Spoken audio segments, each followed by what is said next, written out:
Hello, and welcome back to Hearts of Iron 4. My Little Pony, Equestria at War, of the Celestial Resistance and Daring Do. And in today's episode, we're continuing the Civil War, and continuing to try to win it.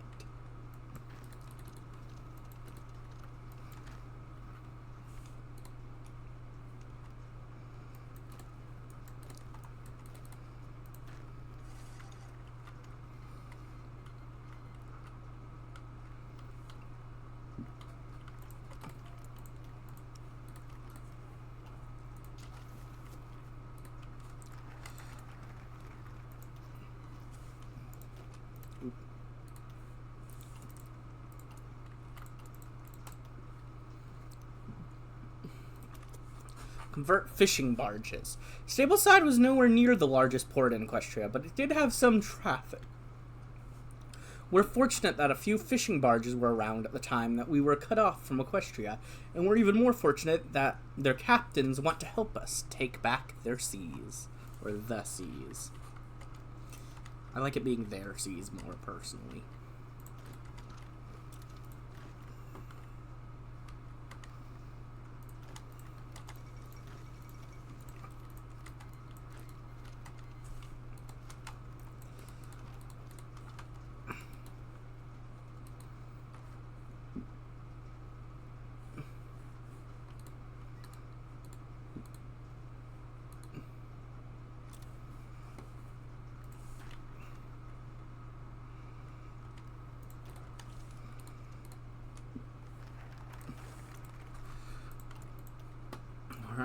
Alright. Repurpose Stableside's ports. The ports of Stableside are nothing if not well used. Converting them for the war effort would be both quick and easy, though we must remember to return them to their original purpose once we have succeeded in bringing peace to this land. Yes, of course.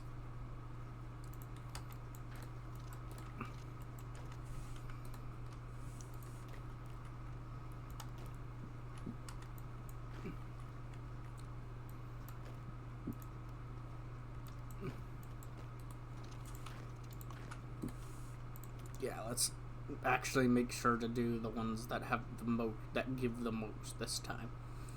I accidentally clicked on it with forgetting that some give 3, some give 1, some give 2. I mean, you know, they all give different amounts, so it's not actually just evenly worth it just to click. So, yeah, I noticed that. I accidentally did that, but, you know, what you gonna do?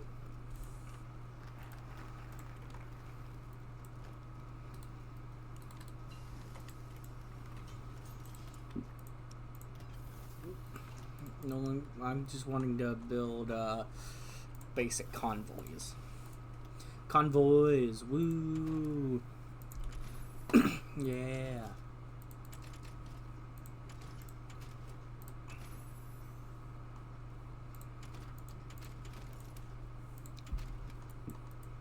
Yeah, let's do that. Okay. As it turns out, having some ships capable of military use is better than having none at all. Fair. While there are not many shipwrights within Stableside, there exists one who has the capability to churn out vessels faster than almost any other. Fortunately, the ponies running it have already agreed to help us. Now it's just a matter of making their cooperation official. Nice. Alright, sure, I'll hire some random commander for this.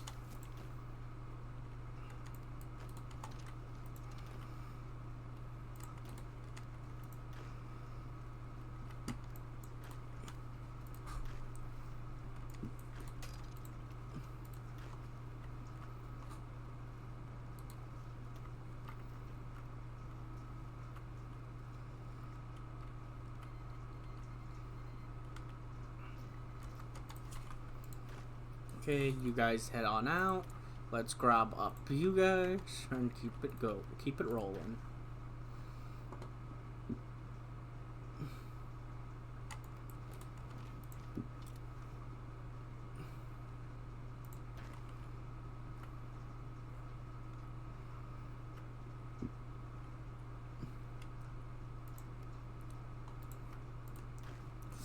Alright, kill that guy for me, and done. At your service, Commander. After finalizing the agreement with Stableside Tradition Co., Daring Do decided to take a walk across the docks. The refreshing scent of the ocean filled the air as Daring gaze settled on a dock where a damaged destroyer was being tended to. The ship was worked on by a strangely efficient team composed of a Pegasi and the occasional Griffin. Of Pegasi, not a Pegasi. Of Pegasi and the occasional Griffin, while a tall blue unicorn mare was passing up materials and giving orders. Getting closer, she noted just how focused the unicorn was on her team. She'd even made it directly behind the mare without her taking her eyes off the materials she was passing up. Eventually, she spoke up. Seems like her unexpected voice startled the mare, causing her to lose control of the metal sheet she was passing up. In a split second, Daring dived forward, tackling the mare to get both of them out of the way. As thus settled, the mare winced and opened her eyes. "Oh, why do you wait? Commander Daring?" She blinked in recognition, shakily standing and extending a hoof to the commander. I'm Azura Bliss, the new captain of the ship. To what do I owe the pleasure?" Daring took the hoof and steadily stood back up, brushed herself off as she did so. "I needed some fresh air after a stuffy meeting. Anyways, what's going on with this ship? I thought the scheduled maintenance ended a month ago." Azura rubbed the back of her neck guiltily. "Well, the last patrol did a number to the front of the ship, and the last captain... we brought the ship back for repairs, but after looking at the damage, I figured that maybe a bit more armor wouldn't hurt much, and..." Daring examined the additions. It wasn't perfect, but considering they were made out of spare metal, haphazard welds, and some hopes, they looked to be surprisingly sturdy. She couldn't really tell more than that, since her expertise in venturing equipment didn't cover warships. You'd have to ask a naval officer, which the resistance was still sorely lacking. Daring's ears picked up as she observed the rambling mare. There weren't many options left for naval officers, since the admirals worth their salt stick had either thrown their lot with Baltimore or run north to serve Clestial. They didn't need the perfect pony for the job, just somebody to hold the fort until the war was over, or until a more qualified pony came along. Ultimately, she shrugged as a decision formed in her mind. She'll do. Did you hear that, Admiral Bliss? Did you... Whoa. Okay, well, here's the description. Frantic, disheveled, and frantically disheveled. Azura tends to keep to herself, a small-time repair mare on a trading vessel named Orion's Belt, transporting some kind of cargo for shady stallions in Las Pegasus. She would have stayed in a position had the Equestrian Civil War not broken out. Her ship was given to the Celestial Resistance, and her employment transferred mostly without her knowledge. Azura only found out her new position when her ship was ordered to patrol the Starry Sea, which ended up with our captain ending up overboard. In an uncharacteristic move of bravery, she rose to the role and took command of the return journey, ensuring the remainder of her friends aboard survived. On her return, she was caught up in attempting scrappy repairs by Commander Daring Do. In one final proof of her bucking luck, she ended up promoted to Chief of the Celestial Navy, what little there was, for lack of alternate choices. Surprisingly, she's not done the worst job. Alright, yeah, we're putting you in charge. Why not? You're stealthy and you're cautious. Most of all,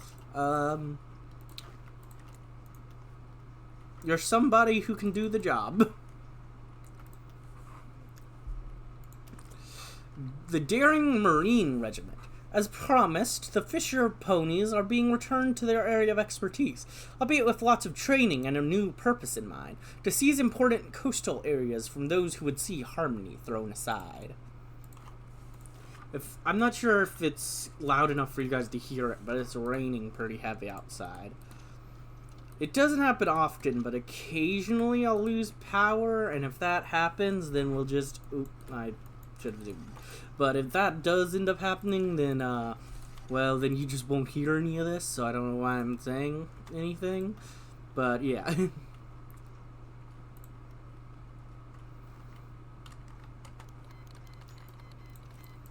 Oh, crescent glow. Sad.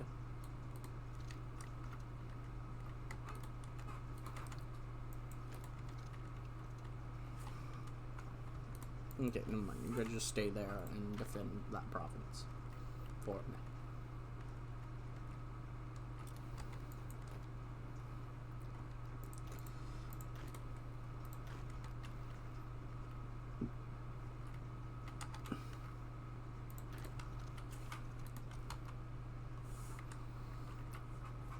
Oh, never mind. Hold again.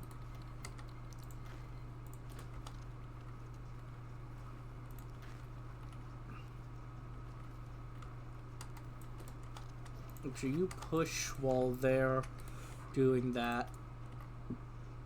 Okay.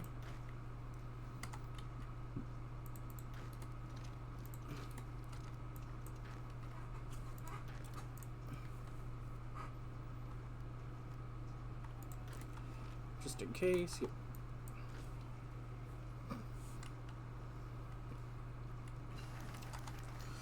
Anti-monarchist rally in Baltimore.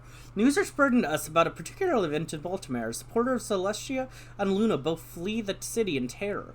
The leftists of the city organized a large event dedicated entirely to discrediting the institution of monarchy, to mock the princesses, and to beat up those ponies who remained loyal to them. Graffiti art of an obese Celestia gorging on cake decorated walls, and Luna was referred to as a lunatic. Any monuments depicting the princesses were toppled and defaced. The most curious example was the theatrical execution and the following demolition of the large statue of Princess Celestia standing in the central square of Baltimore. Interesting. Sure.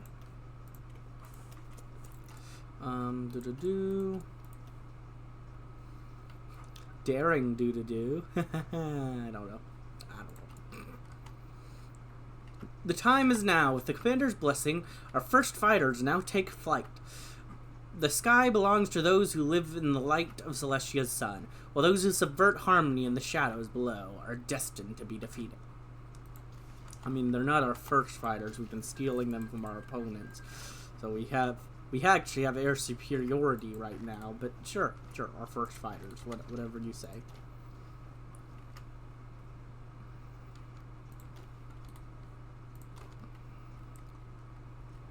Alright, we're slowly moving forward over here. Okay, you can stop now.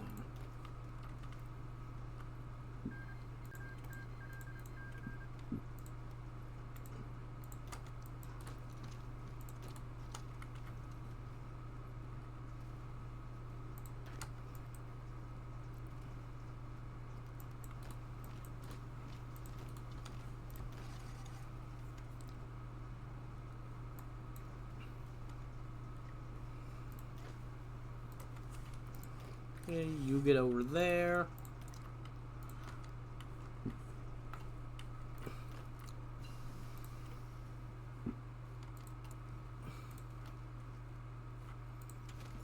But we are slowly pushing forward more and more, so...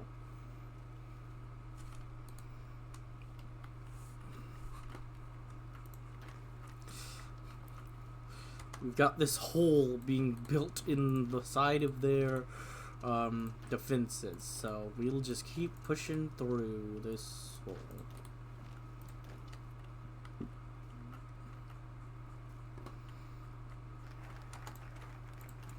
Alright. All that we can and more. Though we have given our all is not enough. There can be no victory without sacrifice, and we must be willing to sacrifice every comfort of life if it means that future generations get to live in Equestria, where they don't have to sacrifice anything. Yeah, let's do it.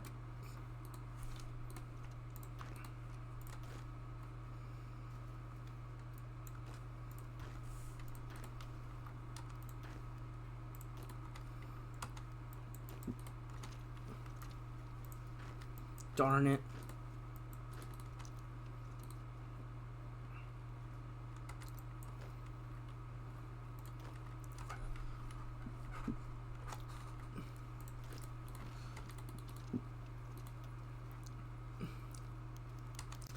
Red Terror in Baltimore. Wow, Baltimore's doing a lot of stuff up there right now. The official reason for the violence was suppressing potential counter-revolutionary opposition to the regime of the Congress. But the real reasons were far more varied. Fear, paranoia, revenge, built of anger, distrust, and more. In any case, it was blatantly against the values of friendship and harmony, which had so recently been abandoned in Baltimore. Anarchist mobs, syndicalists, communist militias, death squads of the IES all attacked perceived reactionaries without mercy. Everywhere in the Republic. Former landowners, business ponies, factory bosses, monarchists, and more were violently abused, sent to internment camps, or simply executed without trial. The violence especially focused on Threstrals, who were seen as lunar sympathizers and supporters of tyrannical commander Starswirl.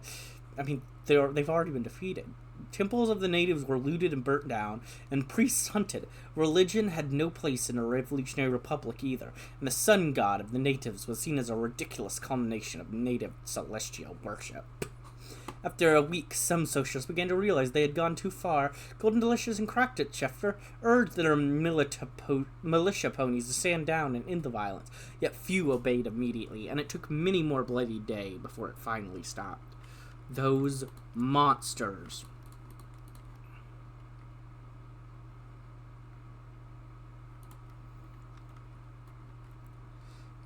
I am hostile towards you. Not like I was already pretty hostile. We're kind of in a civil war against each other, but I'm hostile against you, okay? Yeah. I'm hostile now.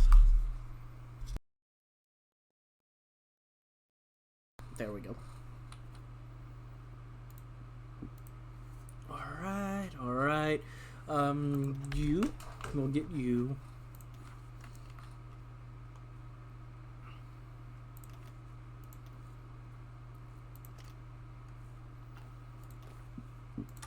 Okay.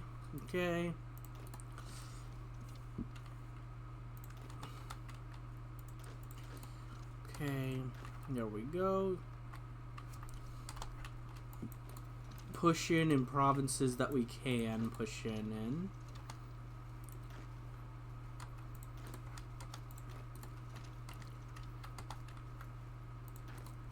Because they seem to be currently abandoning ship in a lot of spots, so we better take advantage of that.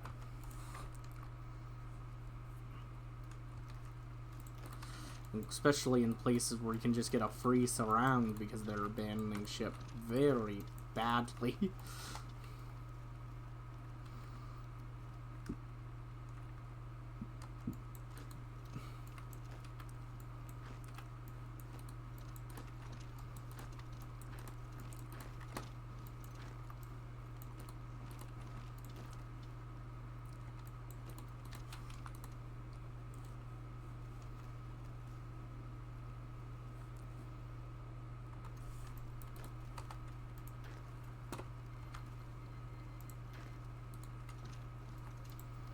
Okay.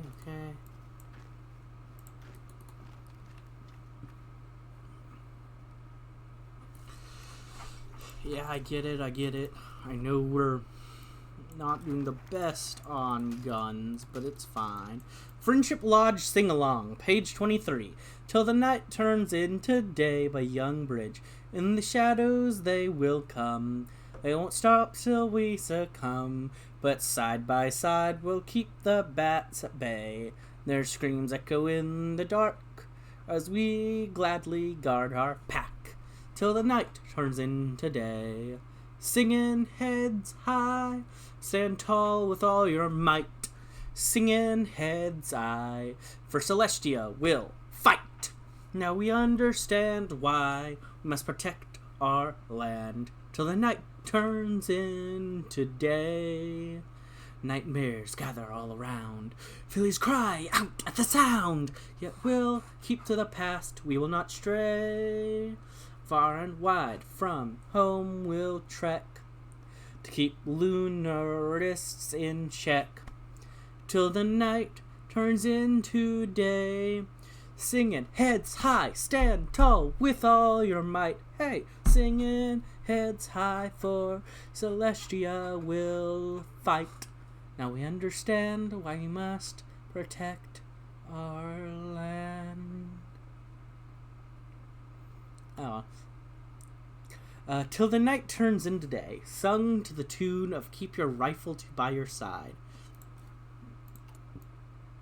Nice.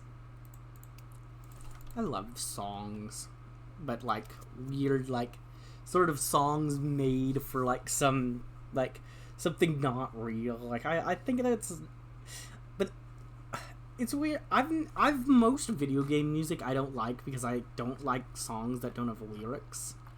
I just, for some reason, that's just something that's always been true.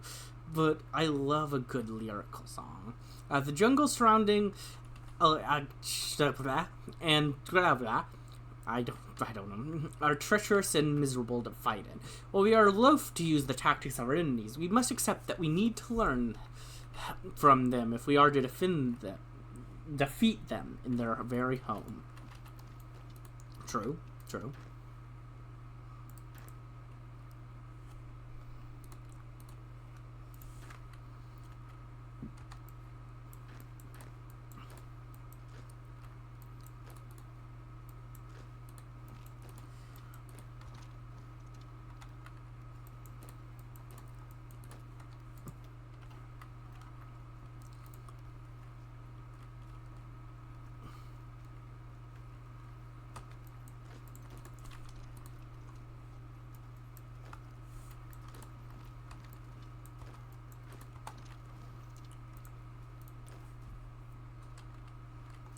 Okay. There we go. We've dealt with those big patches now. That'll help a lot.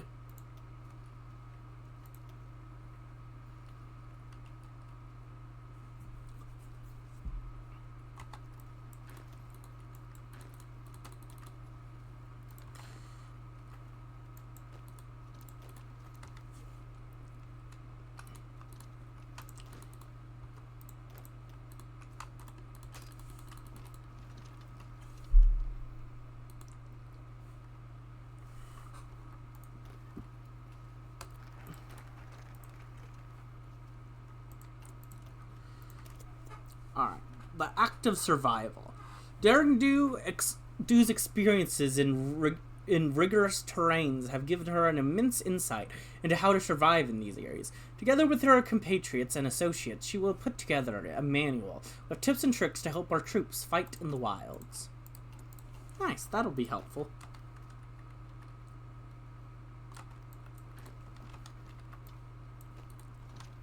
Alright, all of you just deal with that for now.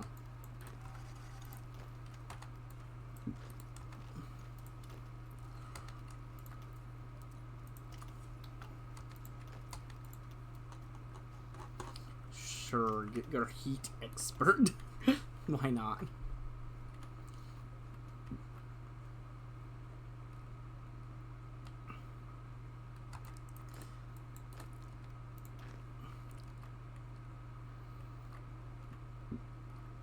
Alright, there we go. That's finished off.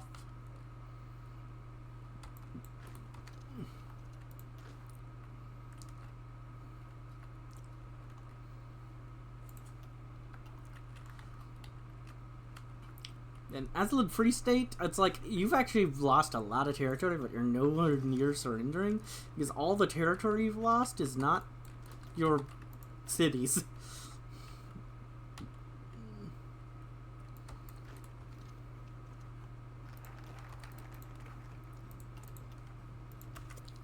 Heroes never lose.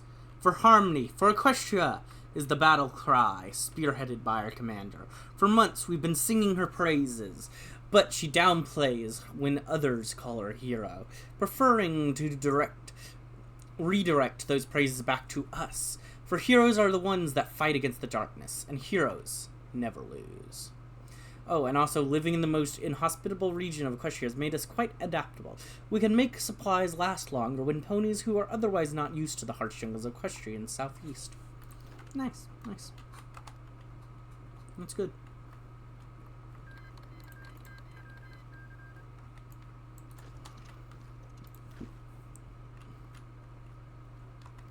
Wait, what? They just abandoned their capital? I know you were retreating, but that's a little too far to retreat. Like you went from doing very well to almost surrendering now because you retreated further. What was that? Sometimes you don't even need to try. Sometimes it's just I'm Hoi 4 AI and I suck. So you win. Heroes never lose. Oh, first up, we fight to unite Equestria in harmony once again. What was once a makeshift headquarters had rapidly grown into an organized war machine over the past few months. A few ponies putting together supplies was now a full logistics network. A few dozen partisans listening to Daring Do's request were now a legion of freshly trained soldiers awaiting their commander's orders. Raising her megaphone, Daring addressed the troops standing before her. When we began this fight, we were just a disorganized group of scared ponies, she paused, looking out at all the ponies who had volunteered for our cause. But now we're much more than that. I don't see disorganized partisans. I see a full rebellion against disharmony. I don't see scared ponies. I see determined crusaders. I don't see Nightmare Moon subjects. I see equestrians. The crowd stomped their hooves and cheered as Daring Do briefly lowered her megaphone. She was surprised at how motivational speeches came naturally to her. A lot of times spent writing captivating phrases in her book seemed to help out in that regard. Makes sense. Maybe she really was cut out for this whole heroic figure thing. That thought caused her eyes to light up and her megaphone to be raised again. There's a word for ponies who fight for a good cause against a superior foe. The moment we decided to not accept disharmony, we became that which we tell our foes about at night, heroes. And I know what we also tell them? That heroes never lose. The resounding thunder of applause drowned out any doubt about their mission. Nice. Okay, yeah, we're not doing that. We're going to go up to war economy. And yeah, that's it. It's our current entire focus tree. You know me. You know me. Sorry. I'm sorry.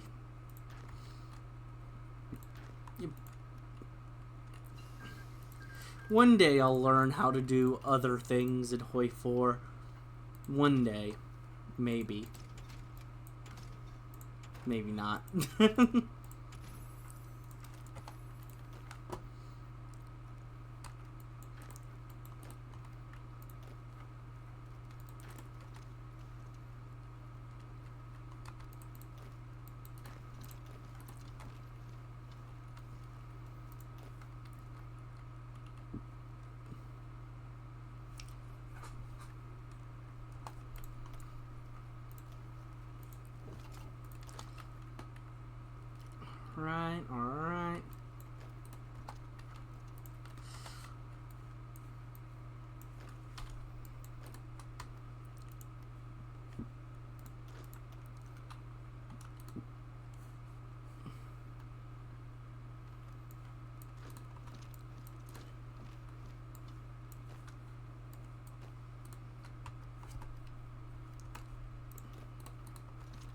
Alright. Alright. Just keep pushing in a different spot. Oop. I always open that. I don't know why I do that so much.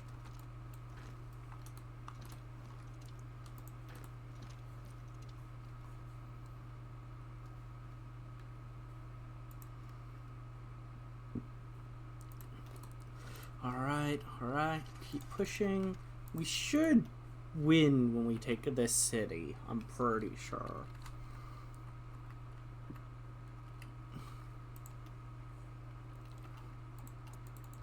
So, just a matter of time. Just a matter of time. Just a matter of time. Just a matter of time. Just a matter of time.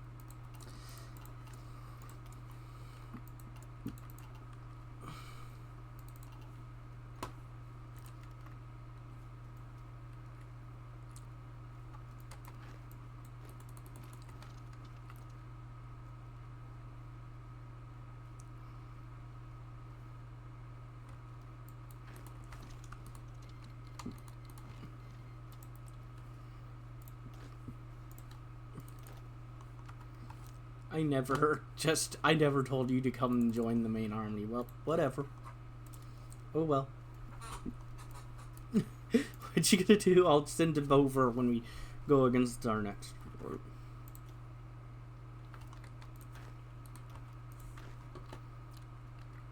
Alright, wait for them to surrender. There we go. I'm gonna let's do a reset. Send you there, and prepare to push.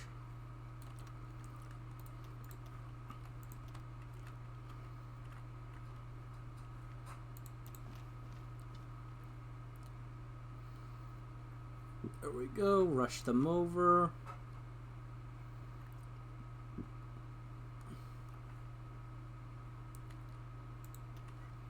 Okay, but this is a good time to go ahead and end this episode. I hope you enjoyed, and if you did, like, comment, subscribe, and hit the bell button. And as always, peace.